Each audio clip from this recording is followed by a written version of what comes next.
एवं श्रद्धाशील बहन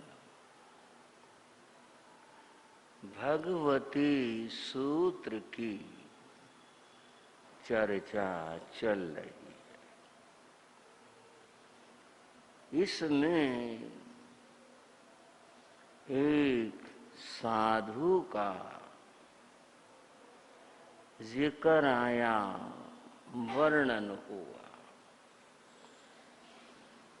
उन साधु का नाम था कालस्य ऋषि अणगार।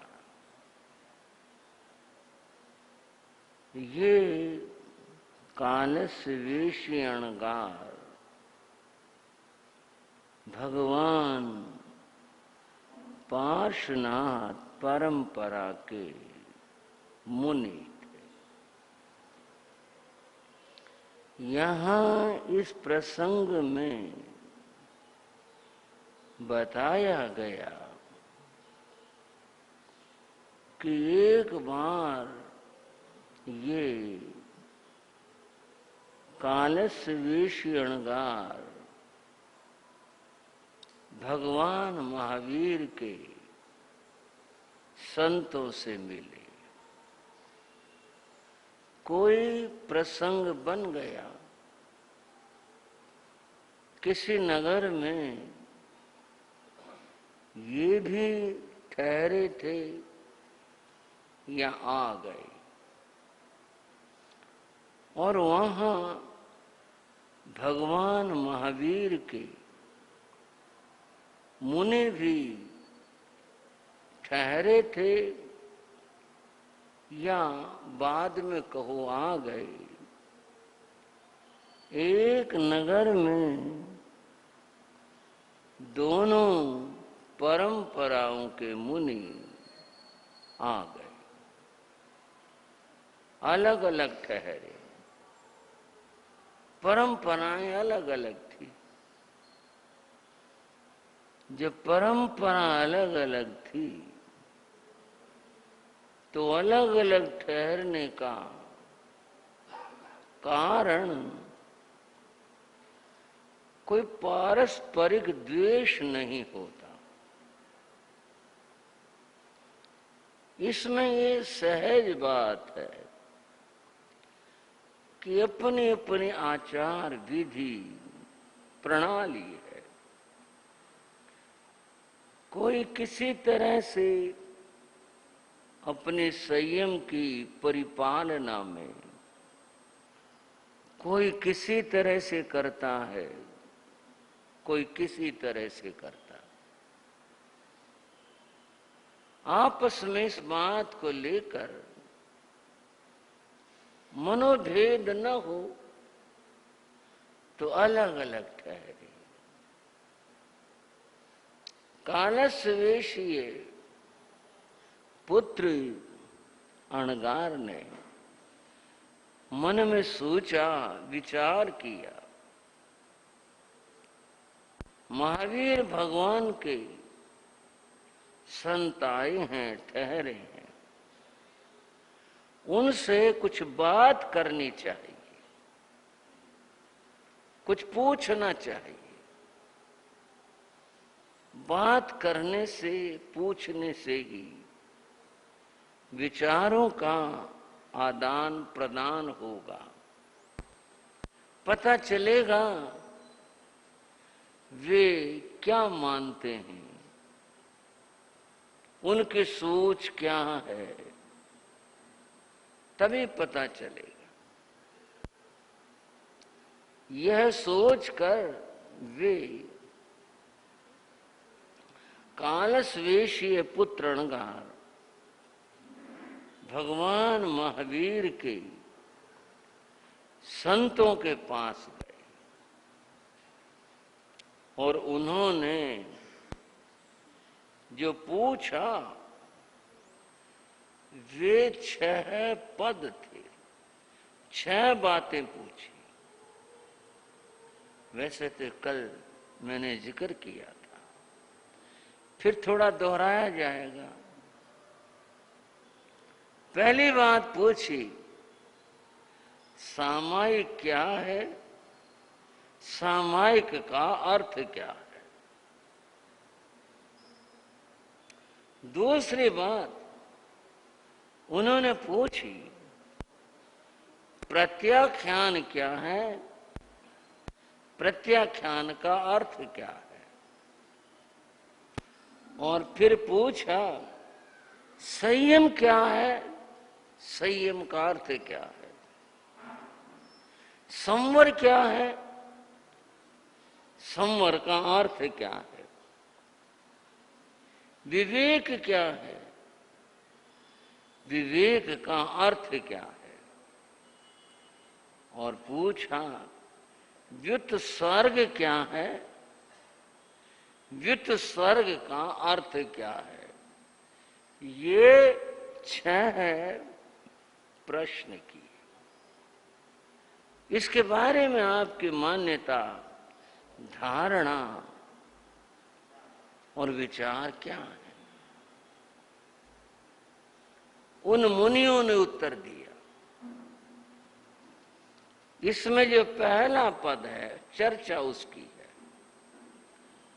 उन मुनियों ने कहा, समभाव की आराधना सामायिक है।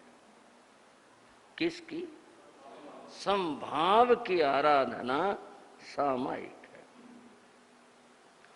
और उसका फल क्या है सामायिक का? उसका फल मोक्ष है। श्रावकों, है तो छोटी सी बात, पर है बड़े आनंद की बात।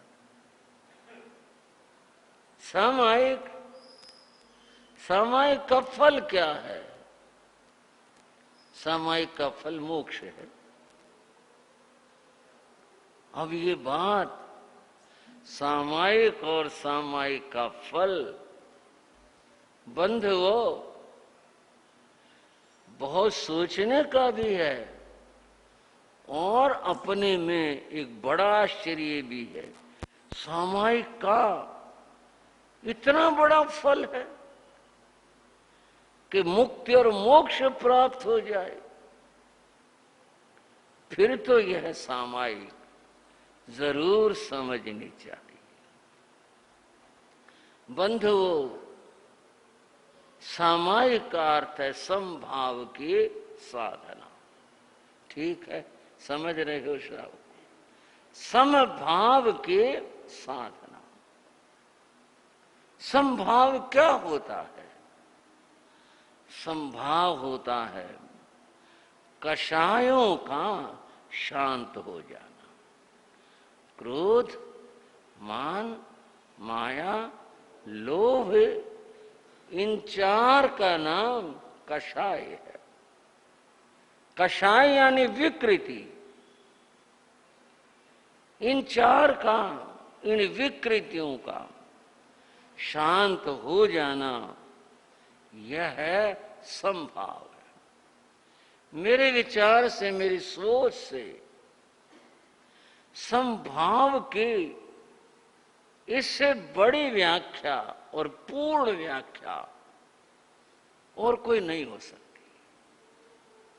क्योंकि विषमता के ये 4 ही कारण हैं। क्रोध आता है तो विषमता आती है। अहंकार जब होता है तो विषमता होती है। छल कपट का भाव होता, विषमता होती है। और लोभ जब होता है, चैन नहीं होती व्यक्ति को, विषमता होती। इनका शांत होना, इन 4 का शांत होना, यह है समभाव है। भगवान महावीर ने फरमाया, कहा समभाव से, समभाव की साधना से, आराधना से व्यक्ति को अनेकों क्रोध का शमन करना चाहिए। व्यक्ति के भीतर में। जब ये भाव उठे उसे शांत करना चाहिए।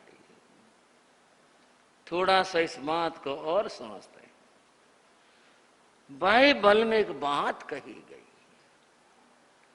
बाइबल में कहा ईंधन के अभाव में आग बुझ जाती है। बड़ा अच्छा वाक्य, सुंदर वाक्य। नंदी सूत्र में कही है ये बात, ये वाली नहीं जो मैं कहना चाहता हूं वो वाली।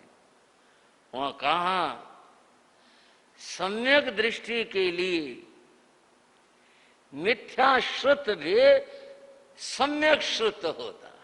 नंदी सूत्र में कहा यह है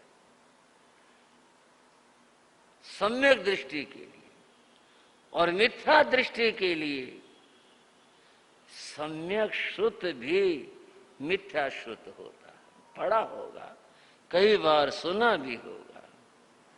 जो लोग यूं सोचते हैं ना, ये कौन सी किताब में आई, किसकी किताब में आई, किस में आई। औरों के तो शास्त्र किताब कहकर बोलते हैं, अपनी किताब शास्त्र होता है। ये आदमी की सोच है ना, विचार है ना। हमें यूं लगता है कि औरों के शास्त्र को शास्त्र कह दिया तो कहीं सम्यक को खतरा न हो जाए। ऐसा नहीं होता। सम्यक दृष्टि वह है जो सर्वत्र से गुणग्राही होता है। जहां उसे दिखाई देता, गुण दिखाई देता है, उसको ग्रहण कर लेता है। वह सम्यक दृष्टि होता है। और जो गुण न ले पाया और न ले पाए बंधुओं, वो मिथ्या दृष्टि होता है। हीरे को पहचाने नहीं पाया, वो मिथ्या दृष्टि होता है। मैं बाइबल की बात बता रहा था। बाइबल में कहा ईंधन के अभाव में अग्नि बुझ जाती है। ठीक है ना भाई, इसमें तो क्या हाँ भरवाऊंगा और क्या बात मैं कहूंगा इसके अंदर। फिर से उस बात को कह रहा हूं, ईंधन के अभाव के अंदर अग्नि बुझ जाती है। और बंधुओ, नफरत के अभाव में लड़ाई और क्रोध खत्म हो जाते हैं। आनंद लो थोड़ा सा। भीतर में क्रोध न हो, भीतर में नफरत न हो, द्वेष न हो, लड़ाई हो सकेगी? हो ही नहीं पाएगी। जहां भीतर से नफरत निकल गई, वैर भाव निकल जाए, हटा दे कोई, लड़ाई नहीं होती। समभाव की बात चल रही थी। समभाव वह है, कैसी भी परिस्थिति हो, व्यक्ति उस परिस्थिति के अंदर नफरत न लाए, द्वेष न लाए, वह क्रोध शांत हो जाएगा, मिट जाएगा। कल एक कहानी कह रहा था, बीच में रख ली थी समय के अभाव में। आज मन है उसे पूरा करने का। बात ये थी, कहानी यह थी, एक आदमी के मन में परमात्मा को प्राप्त करने की भावना जागृत हुई थी कि परमात्मा को कैसे पाए। वो बहुत जगह घूमा और भटका था। अंत में वो एक साधु के पास गया। वो साधु ज्ञानी थे। उस व्यक्ति ने कहा, परमात्मा को पाने का कोई उपाय बताओ। वो साधु भी शायद उसको पहली बार मिला और अजब था, कहने लगा हाँ बता दूंगा। अब तक जितने साधु मिले, बात करने वाले मिले, हाँ भाई देखो कोशिश करते रहो, कभी न कभी तो मिल ही जाए। बात कोशिश करते रहो, कोशिश तो करते रहे, क्या कोशिश कर, लगे रहो, बस चलते रहो। वो पहला साधु था, बोले हाँ बता दूंगा। जिसने इतना आराम से कह दिया, वो खुश हुआ और बोला तो जी बताओ फिर परमात्मा को पाने का उपाय क्या है? साधु बोले भाई आज नहीं कल बताऊंगा। साधु ने जिस यूं के टला देना टला दिया उसको। आज की बात कल के ऊपर छोड़ दी। व्यक्ति को भी लगन थी, बोला कोई बात नहीं कल भी आ जाऊंगा मैं। हाँ मैं बता दूंगा, कल आ जाना, आज नहीं कल बता दूंगा। जब वो जाने लगा साधु बोले थोड़ा जल्दी आ जाना। बोले जल्दी आ जाऊंगा। व्यक्ति चला गया। दूसरे दिन वो आया, साधु को प्रणाम किया। बोले जी आपने बुलाया था, आज कहाँ था? बोले हाँ आज मैंने बताना तेरे को, पर यहाँ नहीं, जरा आगे चलेंगे वहां बताऊंगा, जंगल में बताऊंगा, यहाँ नहीं। चलो वहां बता देना। बताओ परमात्मा कैसे मिले, इसका क्या उपाय है? साधु उस आदमी को ले चला, चल आप मेरे साथ आ, आगे जंगल में बताऊंगा। साधु उसे दूर ले गया। एक जगह आई, वो जगह थी कब्रिस्तान, चाहे शमशान कह लो। शमशान के अंदर राख होती है और कब्रिस्तान के अंदर कब्रें बनी होती हैं। वो कब्रिस्तान था। वहां आकर के साधु रुक गया। बोले जानते ये क्या? बोले हाँ कब्रिस्तान है। बोले ठीक है मैं यहां बैठा हूं, तो कब्रिस्तान में जा और अंदर जा करके सारी जितनी कब्रें हैं सबको गाली देकर आओ। हाँ जी, काम तो मुश्किल सा ही है।